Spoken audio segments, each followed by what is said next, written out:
So the summer semester has officially started. I'm taking enrichment courses again, so this is the third time I'm taking summer enrichment courses.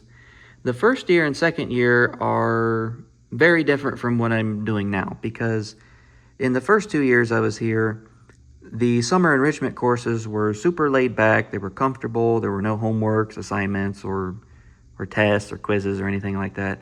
You kind of got credit for showing up and participating and engaging with the instructor, taking notes, doing all the responsible things that you should be doing.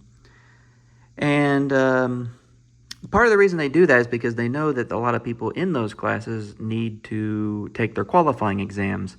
And in order to do well on those exams, you really do have to turn studying into a full-time job. You need to study 6 hours every day in order to give yourself a fighting chance to pass those exams. And if you're like me, you have to take 2 exams at the same time, essentially. And that's a lot. It was a lot of work that first year. I passed one of them, didn't pass the other, and then over the second summer, I was just studying for the one, and ultimately I did pass it, so I was pretty happy about that. This year it's different because now I don't have qualifying exams to worry about, but instead I need to focus on the candidacy exam and do my research and all that stuff.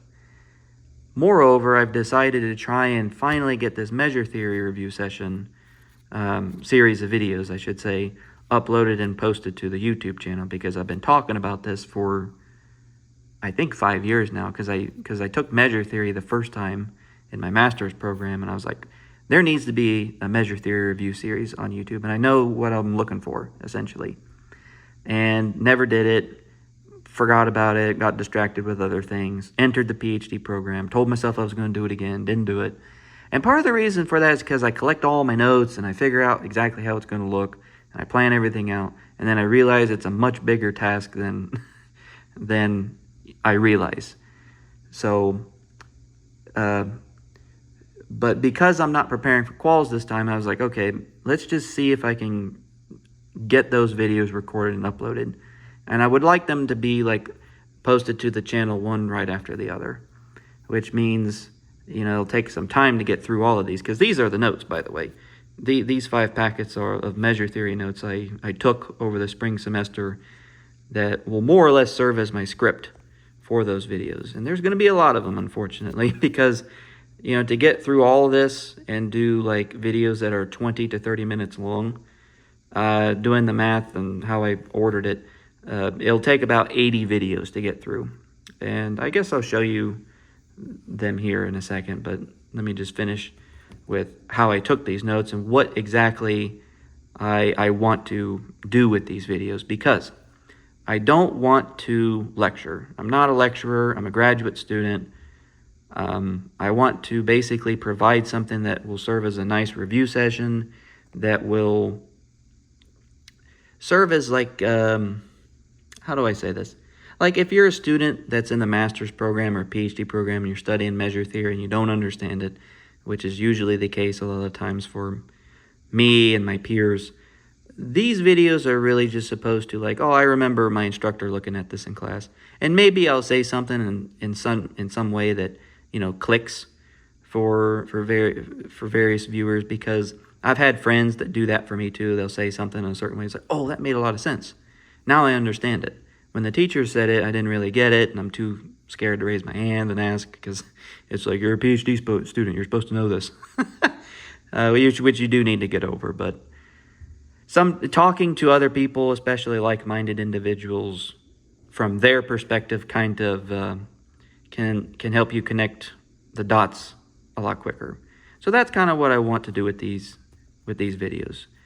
Do a casual measure theory introduction for people that are interested in the subject but don't really have the mathematical chops that some master students have, as well as just review for the master students. Provide a review for the master students. As far as problems go, I don't really want to do problems. I have a separate series of videos on the channel where I do problems in measure theory and real analysis. As far as theorems and proofs go, I think it would be inappropriate to completely disregard proofs, because The techniques that are developed in the proofs in measure theory are how you get good at this stuff. And I think that this series would be a lot shorter and not exactly what I want it to be if I completely ignored proofs. With that being said, I don't want to prove everything. I think for some things, like Radon Nicodem, for example, I'll just like say what it is and like, okay, so this is how I think of it, and here's an example that kind of illustrates it. The proof of Radon Nicodem is a bit long, is another reason. For like the really long proofs, I kind of want to just, we'll just do an example. How about that? If you want to look up the proof, I'll give you the textbook reference. So no, it's not completely devoid of proof. In fact, I did prove a lot of stuff in here, but for some stuff I just like went through quickly. So the books that I used, in fact, let me, well, these two books I used a lot when I wrote the notes. For the first 3 chapters, I used the Kolmogorov book, which don't really talk about measure theory. They just kind of give you a rundown of set theory, metric spaces, and topological spaces.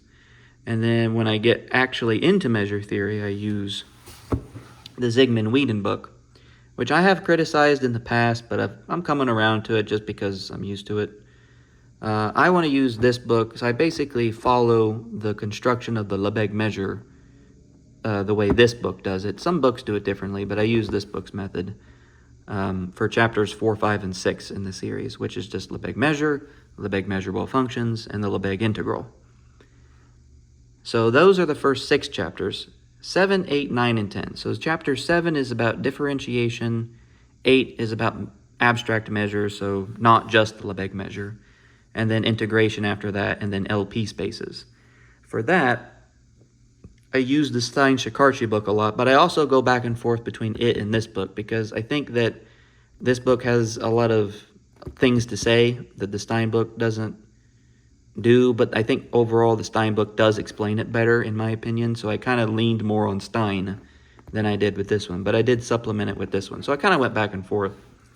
And if you're interested in seeing the rundown of each episode or video or whatever you want to call it, this is more or less my template, so you can see what I'm going to talk about with Chapter 1, so I make 3 videos about Chapter 1, a couple more videos for metric spaces after that in Chapter 2, and then we talk about topology. I do kind of do topology a little dirty. I'm not going into as great a depth as Kolmogorov does. I kind of just develop it in as much as I needed it.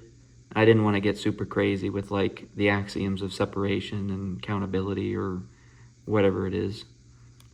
Because I really want to get into measure theory because that's what the whole series is about, right? Chapter 4 is about Lebesgue measure, Lebesgue measurable function, integral, all the things I just said. Chapter 7 is the long one. I don't know if I like the front half of Chapter 7, and the back half of Chapter 7 is kind of, it puts me to sleep a little bit, to be honest. It's just, it goes on, and I want to move on and do something else. Chapter 8 is fun, because I do like measures outside of the Lebesgue measure. And then you have abstract integration. We finish with Radon Nicodem. And then I talk about LP spaces. So LP spaces, there is some stuff in there that I wish I had thrown in earlier, like maybe in Chapter 6 or at the end of Chapter 6. It kind of deserved its own chapter, like 6.5.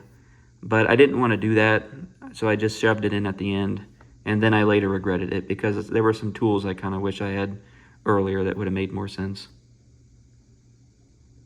But what can you do? I already did it. And then after Chapter 10, that kind of gives a good springboard into other topic or other subjects like functional Fourier analysis that deal with LP spaces. But yeah, that's what I had planned. So yeah, apparently it's going to be like 80 videos, which is a lot of videos. It's going to be kind of a task to get all this done, but that is my plan. That is what I want to do. And I also want a change of scenery. I want to record these videos in places outside this little table. It's like every video is me at this table, with the exception of a couple. But I guess to move on from this topic, I just wanted to say this is what I expect to do with the measure theory review. This is what I want to do. And if you're interested in it, I hope that you'll get something out of it. If you're looking for something more that's more rigorous, if you're looking for more problems, there are better channels out there for that, like Bright Side of Mathematics, for example. He does a lot of things with measure theory and linear algebra and functional analysis that you might be really interested in, although you probably are familiar with that channel. It's a pretty big channel. But I thought I would mention it just in case. So with that being said, I want to talk about at least one course that I'm taking this summer, because this summer I do have, technically I have homework, but not really. It's kind of complicated, and I'm going to show you here exactly what it is we're doing in this class. So the class is called Elementary Themes and Analysis. The purpose of the course is to fill in gaps that graduate students seem to have when they enter a program, a PhD program in math, because, you know, everyone kind of comes from different backgrounds, yada, yada, yada, you get the idea. And the way that the instructor wants to do the course is give us a bunch of problems to do, and then he kind of lets us choose which problem that we want to solve for the test.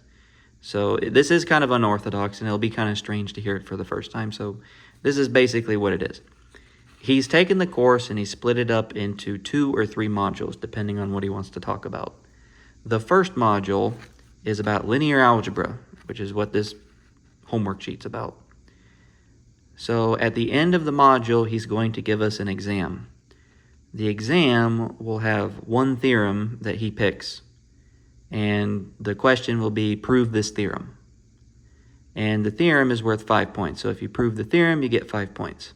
And the goal is to choose 2 problems from this list, and whatever it adds up to, because as you can see here,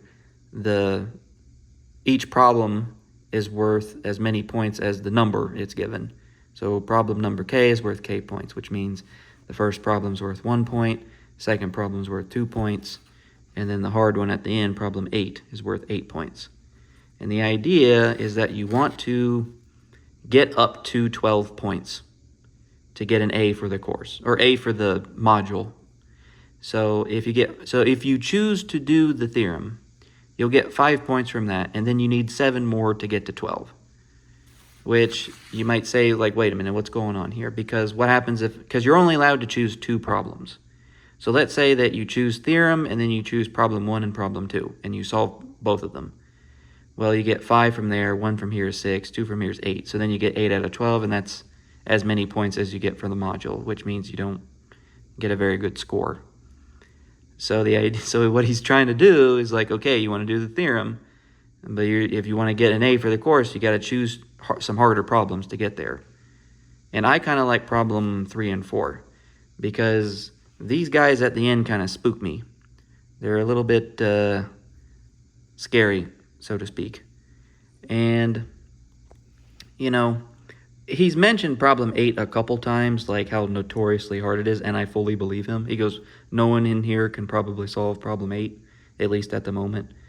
And when he said that, I've known this guy before. He's like, I 100% believe you. I don't want nothing to do with problem number 8. I've read it a couple times. It's like, I don't know, it doesn't seem that bad, but I believe him because I haven't messed with it much lately. And I'm just like, just keep it away from me. I'll stick to something easier, like problem.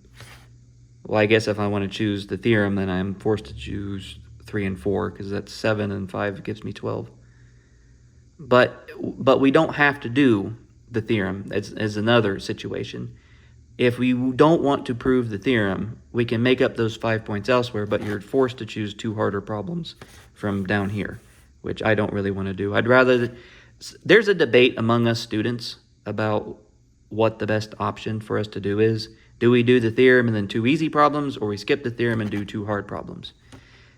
And, you know, it is kind of unorthodox for him to, like, give us, like, just all 8 problems to begin with and just mess with and then prove them to him when exam day comes. But he encourages us to talk to each other, use ChatGPT, go on the internet, talk to him, talk to other instructors. Because he's kind of like this guy's like, as long as the thing gets solved and you understand something, that's what he cares about the most. So I've never had a class like this, but we'll see how it goes. Problem number 4 is the most interesting one to me. And he actually talked about some stuff in class yesterday that I think will help me solve problem 4. Because it looked like what he was doing was very familiar with what was in problem 4. So that's the one that I'm kind of interested in. I think my strategy will be to do the theorem, do problem 3, do problem 4. And if someone else wants to do 8 and show me how to do it, then by all means show me, but I don't want nothing to do with the hard ones. I want easy problems. But that's what we're going to be doing. So I need to do this, and I also need to do my research because candidacy is beckoning, and it needs to get done. And the Measure Theory Review series needs to get done. And my apartment needs cleaned, and I need to get a haircut. Actually, not really. I got a haircut last week. So at least I got one thing done. So I hope this video wasn't as scatterbrained as I think I made it sound, and you got something out of it, and I hope to see you in the Measure Theory Review. Thank you. Goodbye.